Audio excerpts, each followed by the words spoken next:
గురుగారు ఆధ్యాత్మిక మార్గంలో లక్ష్మీదేవి కటాక్షం ఎలా పొందాలంటారు? ఆధ్యాత్మిక ద్వారా ధనాన్ని సంపాదించడం అనేది చాలా సులువైనటువంటి మార్గంగా చెప్పొచ్చు.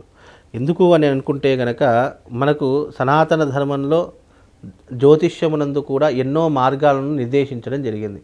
అంటే ఒక వ్యక్తికి డబ్బు అనేటటువంటిది ఈ కలియుగంలో చాలా అవసరం.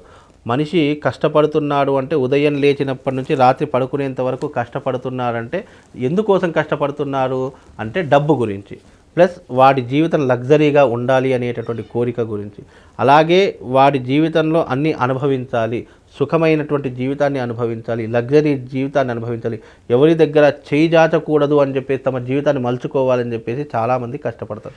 దానికి ప్రధానంగా కావాల్సింది ఏంటంటే డబ్బు.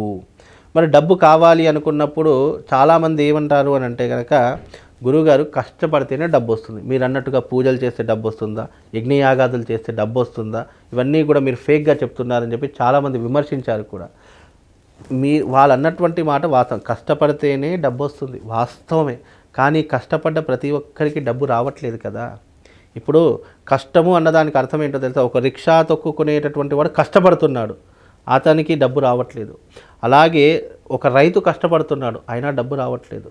అలాగే ఒక ఫుట్పాత్ మీద ఒక వ్యాపారి పొద్దున లేచి నుంచి రాత్రి వరకు కష్టపడుతున్నాడు, అతనికి డబ్బు రావట్లేదు. అంటే కష్టము అనేటువంటి ప్రతి ఒక్కరు పడతారు, కానీ దానికి వచ్చేటటువంటి ఫలితం సరిగ్గా రాకపోతే దాన్ని ఏమంటారు అంటే దురదృష్టము అని అంటాం. నీకు దురదృష్టం ఎప్పుడు వెంటాడుతూనే ఉంది, నేను కష్టపడ్డదానికి ప్రతిఫలం రాలేదు అన్నవా ఎవరైతే ఉన్నారో వాళ్ళందరికీ కూడా దైవిక మార్గంలో ఆ కష్టాలను, ఆ దారిద్ర్యాన్ని దూరం చేసుకునేటటువంటి మార్గాన్ని ఆ భగవంతుడు మనకు అందించాడు. దాన్నే అదృష్టము అని అంటాము. అదృష్టం ఉంటే నువ్వు పోగొట్టుకున్నది తిరిగి తిరిగి ఎక్కడ తిరిగినా మళ్ళీ తిరిగి నీ దగ్గరికి వస్తుంది. దురదృష్టం ఉంటే నువ్వు ఎంత పట్టుకున్నా అది ఎప్పటికైనా చేయి జారిపోతుంది. దాన్నే దురదృష్టం అంటాం.